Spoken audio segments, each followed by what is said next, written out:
Hey there, VC.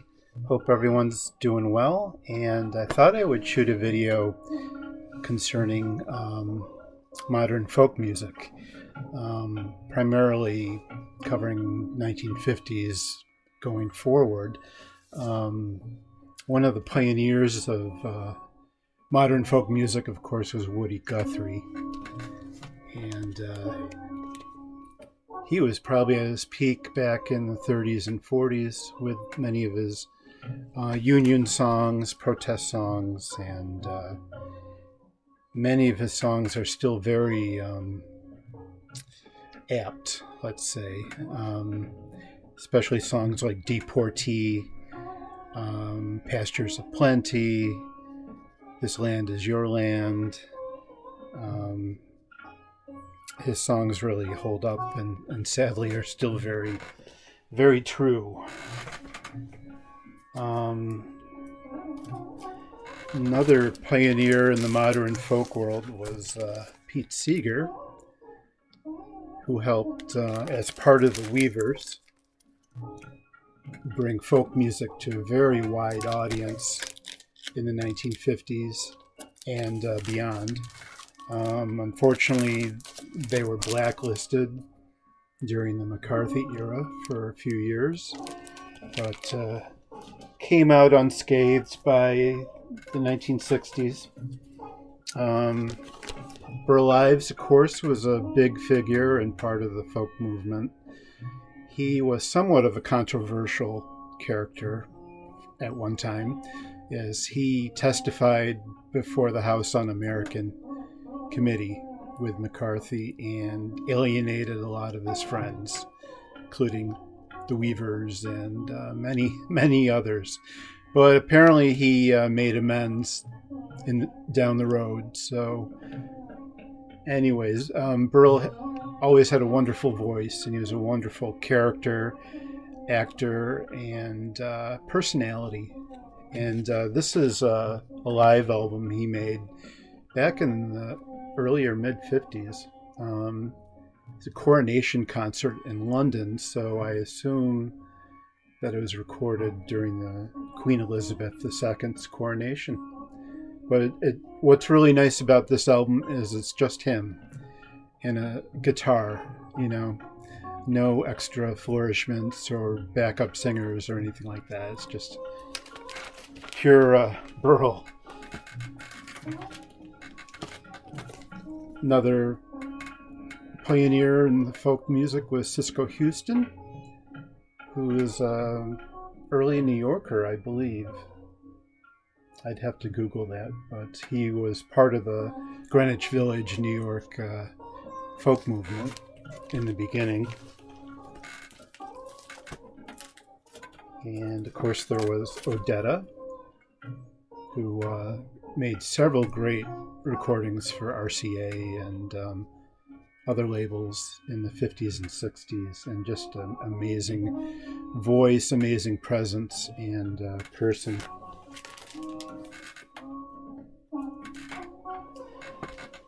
Now, one of the happenings that was started, I think, in the late 50s and continued on throughout the 60s and maybe 70s was the Newport, Rhode Island Folk Festival every year. And they made a series of albums of the concert recordings in Newport. And the nice thing about the festival and the live albums that came out, there's a whole series of them, was that it introduced people to many of the folk writers that would become popular and get signed to major labels down the line.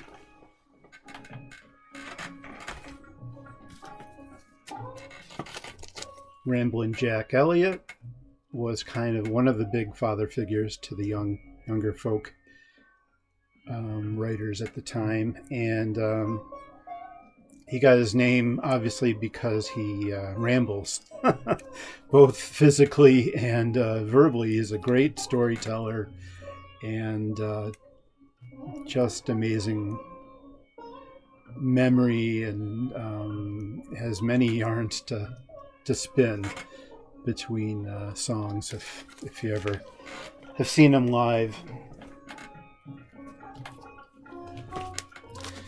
I'm including Chet Atkins in this, although Chet, of course, was primarily of the country realm. But Chet and his guitar playing and recording certainly had a big, major influence on the folk scene. This is an album Chet made in the 50s with his brother, who sang on this one album. And this is a reissue that came out a few years back, and it's really enjoyable.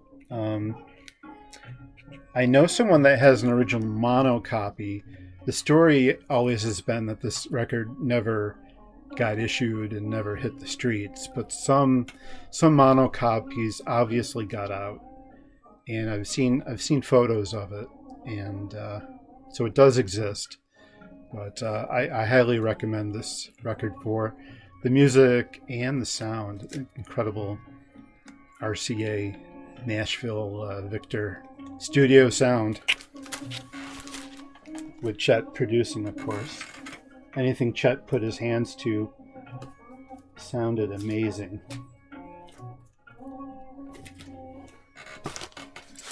So,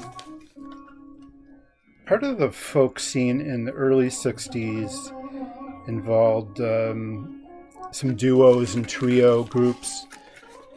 Often they were college students or performed for college students. The Limelighters were one of them, and this is their first album on Elektra. They later signed with RCA Victor and made several albums on that label.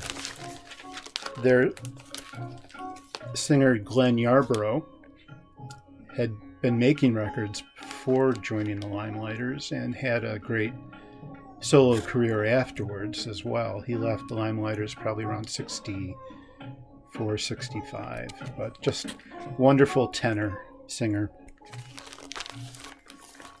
This is Glenn's live album at the Troubadour, and it's amazing recording. If anyone's really into sound and live recordings, this is quite an experience. Great stereo.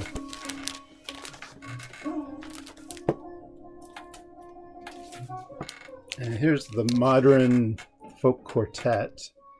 And this featured Chip Douglas, who would later go on to be in the Turtles, Happy Together specifically.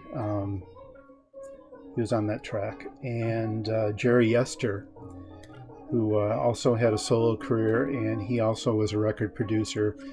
He produced The Association's second album, and Jerry is also the brother of Jim Yester, who was a member of the Association.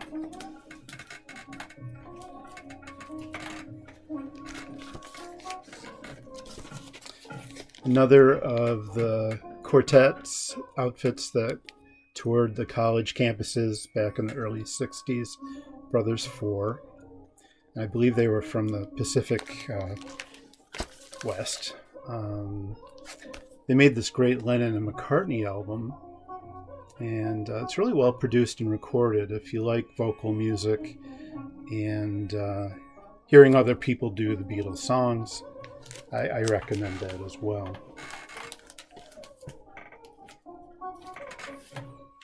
Another trio is the Chad Mitchell Trio, but as you can see, there's a fourth member here, who is Jim McGuinn, also known as Roger McGuinn later on, was their guitarist, and he toured with them and was on at least the first couple of albums. Then Chad left in the mid-60s and was replaced by John Denver in the Mitchell Trio, and this is where John got his first big break in recording and performing. One of the big groups, of course, was the Kingston Trio, featuring John Stewart. Starting about 1962 or 3, I believe, John joined them. But this is a couple of my favorite Kingston Trio albums, and they had some real big records and were very popular.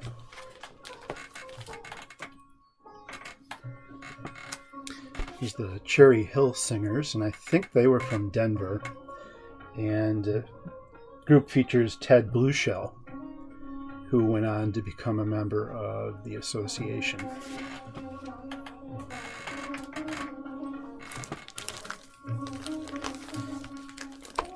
And here we have the New Christie Minstrels, who are a rather large group of singers and folk artists. And their big hit was Green Green, which Jerry Maguire actually was the main singer on and became a solo artist after leaving that group, Eve of Destruction.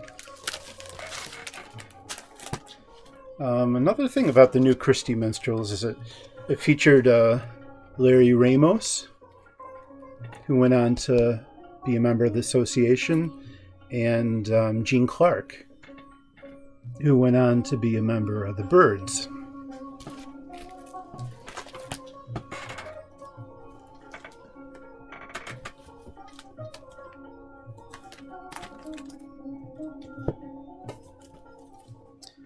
There's Carolyn Hester, and this album is famous for being one of the first recordings to feature Bob Dylan on harmonica. And Carolyn made several albums in the late 50s and early 60s, and then created a group called the Carolyn Hester Coalition, and this is a very sought-after psych rock album, which is an interesting transition.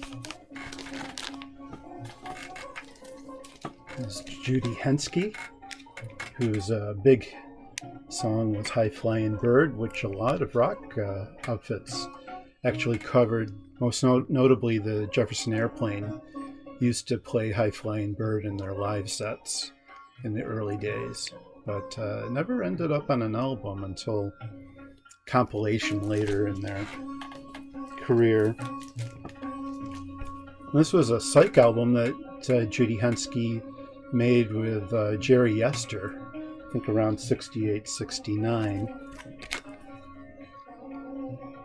And this is quite a sought-after psych record as well.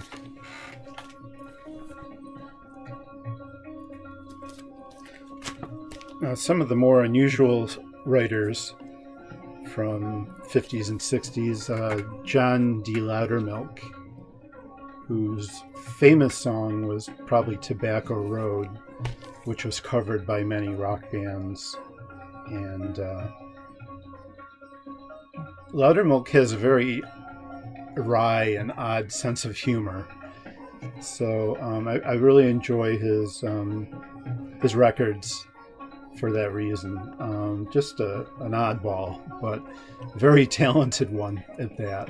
He also wrote Indian Reservation, which the Raiders had a hit with, and I can't think of some of the other songs. Oh, This Little Bird, which was covered by Marianne Faithfull and some other groups.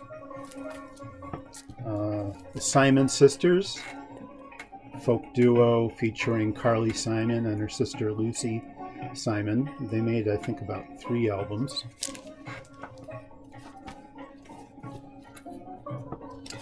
Here's a tough album to get, Pat Kilroy on Elektra. And a lot of people consider this one of the first psychedelic records, but it's an acoustic recording, and there's a lot of guitar and instrumentation and some slight Eastern feel to it. So I think that's where the psych element comes in. But it's his one and only record. He died very young of natural causes, apparently. But this is a really nice record. Another guy to mention is Peter Walker, who is an instrumentalist, guitarist, and his big deal was he played for Timothy Leary in Timothy Leary's happenings at Leary's house and LSD, experiments. But this is a great record and amazing guitar record. Steve Gillette, and let's see, he's on Vanguard. His big song was Back on the Street Again, which a lot of groups would later cover, and Darcy Farrow, which was a very popular folk song, and many, many people recorded that as well. Sandy Bull, another instrumentalist, guitarist, and he made some really great guitar records. And also a lot of psych collectors, file him in with their psych albums because there's a certain vibe about it that's just, it transfixes you. But amazing musician. John Hartford, who of course wrote Gentle on My Mind, great singer-songwriter. And Richie Havens, who would go on to open the Woodstock Festival in '69, and he covers High Flying Bird and several other well-known songs, Just Like a Woman and Eleanor Rigby, and amazing singer and performer, whom I never got to see. I almost got to see him, but unfortunately he called in sick at the show I was attending. So then he passed shortly after, sadly, so I never got the opportunity, but great guy.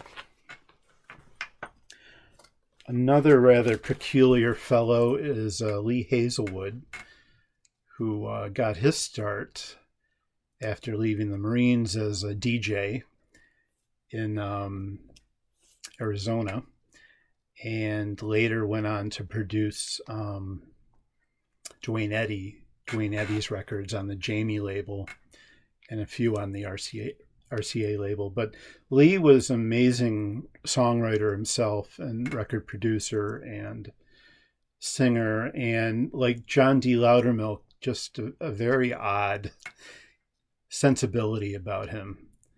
Very coy, very sardonic lyrics, and fascinating guy.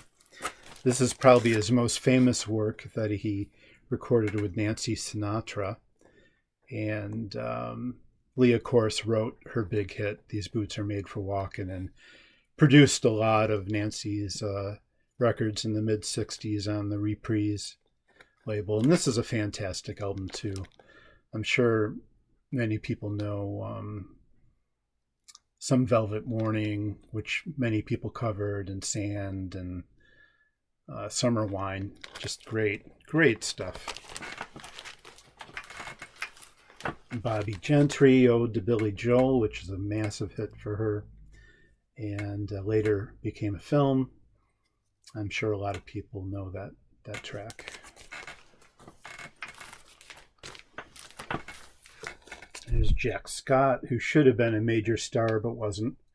He's more in the rockabilly realm, but fantastic records he made on Carlton.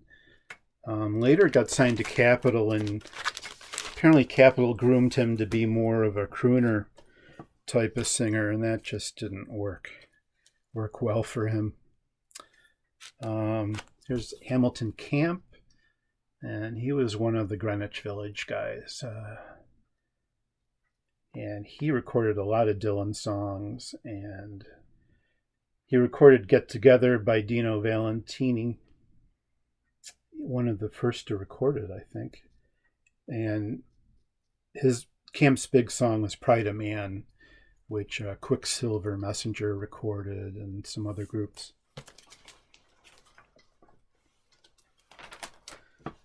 There's Hoyt Axton, who was a singer-songwriter. He was on Horizon Records and also on the VJ label. Some of his most well-known songs were Greenback Dollar, which the Kingston Trio had a hit with. And he wrote the No, No, No song for Ringo much later. and some other famous songs that I can't quite think of at the moment, but great voice himself, great writer. Bob Lind, East Coast guy, had the big hit with Elusive Butterfly, and he's still performing and going strong. Great voice. And dear Tim Hardin, who was a superb singer and songwriter, and he never quite got the attention he deserved or the fame he deserved. A lot of other people recorded his songs and had big hits with them, like Bobby Darin had If I Were a Carpenter. It's a major hit, and Reason to Believe was covered by a multitude of people. Rod Stewart, Misty Roses, just amazing guy, who sadly we lost back in 1980. Jerry Jeff Walker, who wrote the original Mr. Bojangles, which the Nitty Gritty Dirt Band had a hit with. Jerry also had a band in the Village, a rock band he formed, Circus Maximus. But he made several solo records as well. Now, the Sandpipers, who their big hit was Guantanamera, which Pete Seeger used to play quite a bit. And I guess the great thing about they're a great vocal group, but they got Pete Seeger on AM radio, so that's probably their big claim to fame, as the Tokens did with The Lion Sleeps Tonight, which was based on an old African folk song that Pete Seeger and the Weavers played quite a bit. And apparently Pete Seeger hated this record because of the lyrics they added. There was no lyrics about the lion in the original song, just the Weem Away chorus. And but it was Pete's arrangement, and I think he probably did okay with this being a hit. Jose Feliciano, who came out of Puerto Rico. This is one of his early Latin albums, and most people know him for his covers of Light My Fire and some other songs, that Christmas song. But his Latin recordings are phenomenal and very different from his more teen-oriented English recordings. Really great guitarist and great singer. Let's see, the Dillards, bluegrass band, and their claim to fame was they were on the Andy Griffith Show several times, and they went by another name on the show, but they were very popular guests on that show for a while. And Doug Dillard and Rodney Dillard, the brothers, were amazing instrumentalists, and Doug went on to work with many different people like Gene Clark and some other groups. Greenbrier Boys was another bluegrass outfit, and they were the first to record Mike Nesmith's Different Drum, which is on this album. And apparently they were good friends with Mike, who was known as Michael Blessing at the time. That was before the Monkees. Another honorable mention was Gordon Bach, who is from Maine, from Camden, Maine specifically. Not many musicians and artists come out of Maine, but he sang a lot of songs about the sea and traveling, and amazing deep baritone voice. He's, as far as I know, he's still running strong and performing. I saw him at a festival a few years back. Some of the big players, of course, Peter, Paul, and Mary out of New York. And, of course, they were the first to record Bob Dylan and had a major hit with Blowin' in the Wind.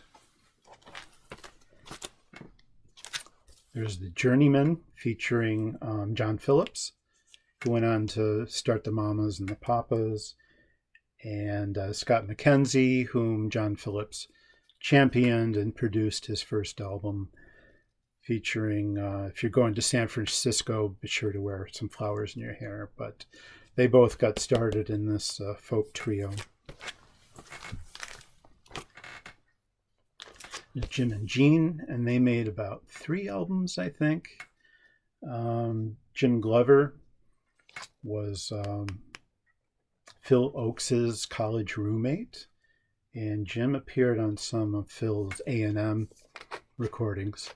But Jim and Jean's albums are really nice, really, really pretty.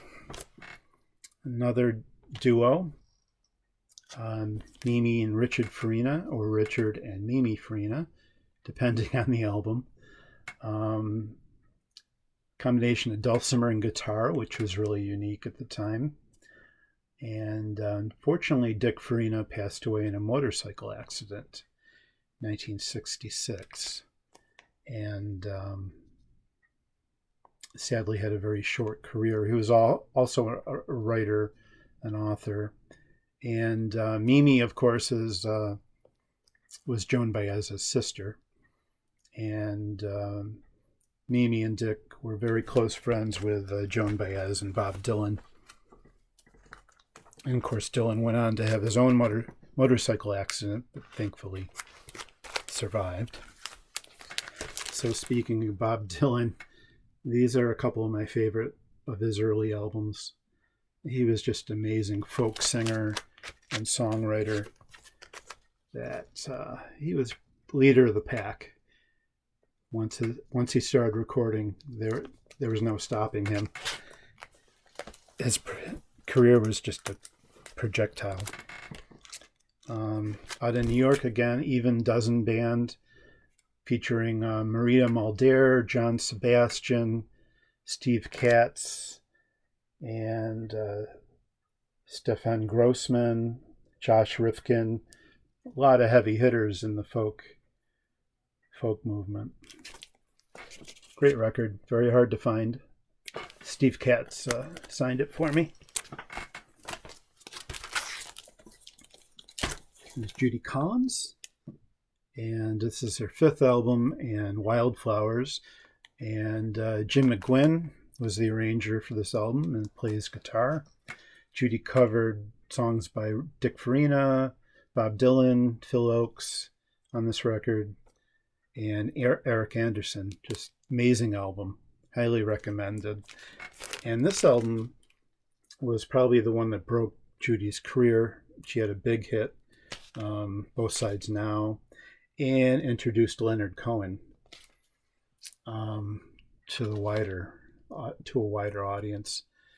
Recorded 2 songs on here of Leonard's, and we can't thank Judy enough for helping Leonard and many other blossoming singer-songwriters' careers.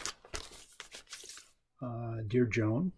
These are a couple of my favorite Joan Baez albums.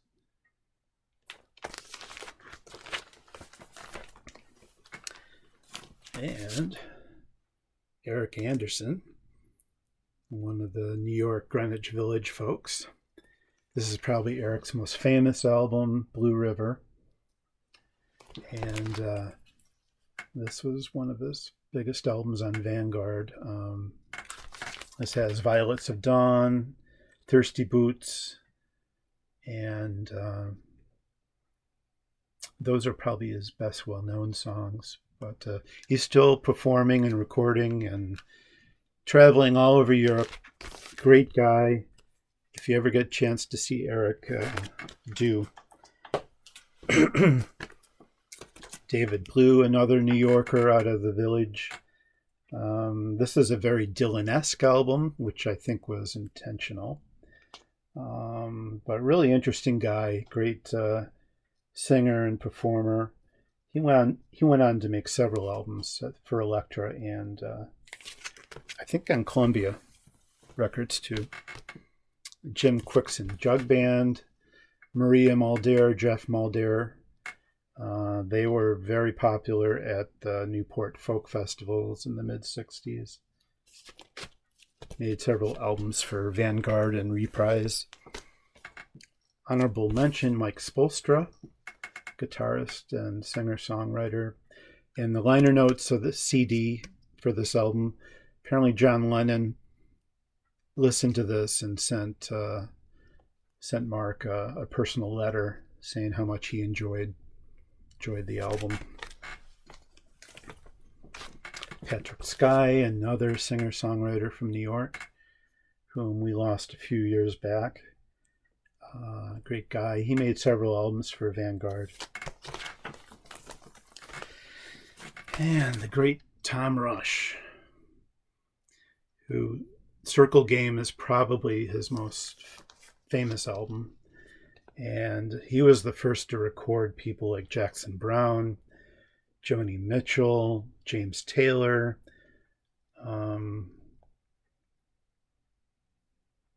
Just amazing record and songs.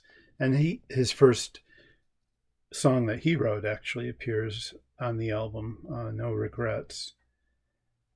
And this is a great record. One of my favorites.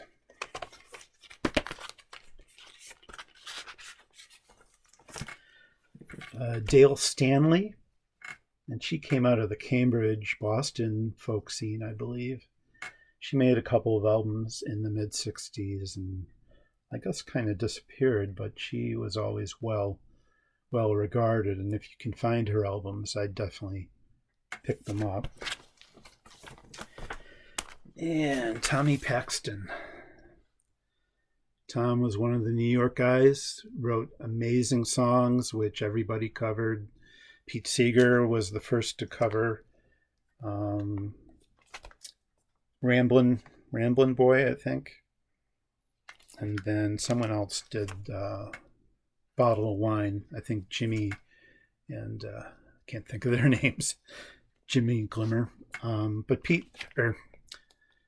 Tom was still amazing. He's still performing and a great guy to meet and hang with and talk to if you get a chance. And Phil Ochs, the very complicated Phil Ochs. This is Phil's masterpiece, Pleasures of the Harbor. And this is, I think, Phil's second album on Elektra, which featured many of his classic songs like I Ain't Marching Anymore, In the Heat of the Summer, Draft Dodger Rag, and he was just amazing topical singer-songwriter who we sadly lost by tragic circumstances.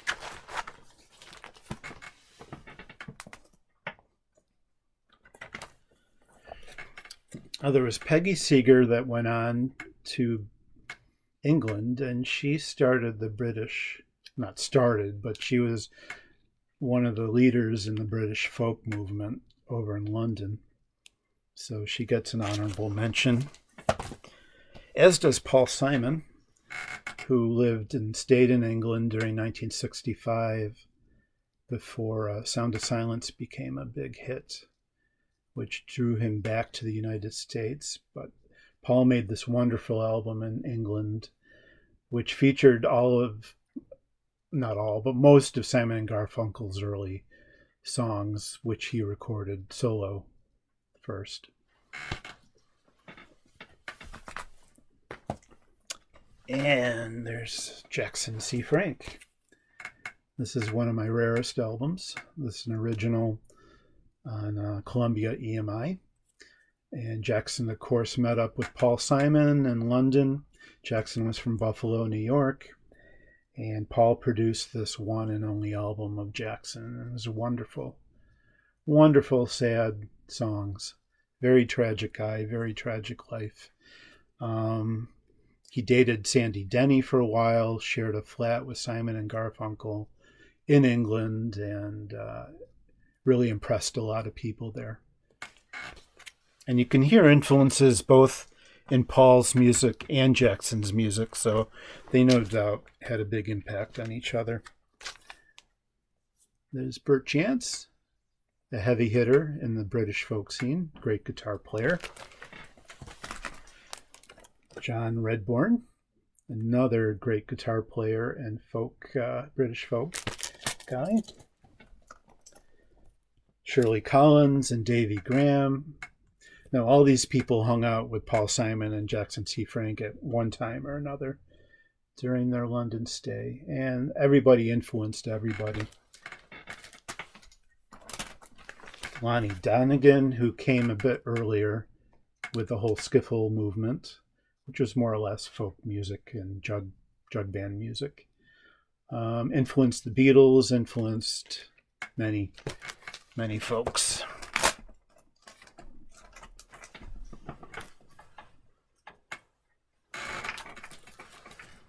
So to kind of start rounding things up, I'm going to show some of the more modern folk people. Frank, who made some albums back in the 80s, very political, very controversial, great singer-songwriter. I'm not sure what she's done recently, but there's Billy Bragg, a very political, very great singer-songwriter who's still writing and performing, English guy. Tracy Chapman, who everyone is listening to these days because someone recorded Fast Car, country guy, had a huge hit with it. You can tell I'm really up on modern music and artists, but Tracy is phenomenal. There's John Denver, who needs no introduction. John's wearing my necklace if you look closely at the cover. But great singer-songwriter who died tragically, and he had some rough years too, but damn it, he was just a great guy. There's Sammy Walker. And very Dylan-esque singer-songwriter. Very Dylan-esque in the sense of Dylan folk. Times they are a change in era Dylan. And Phil Oakes championed Sammy Walker and produced Sammy's first album, which isn't this. It was a song, I think it was called Songs for Patty, his first record, referring to Patty Hearst. But great record. If you can find this and pick it up, I highly recommend it.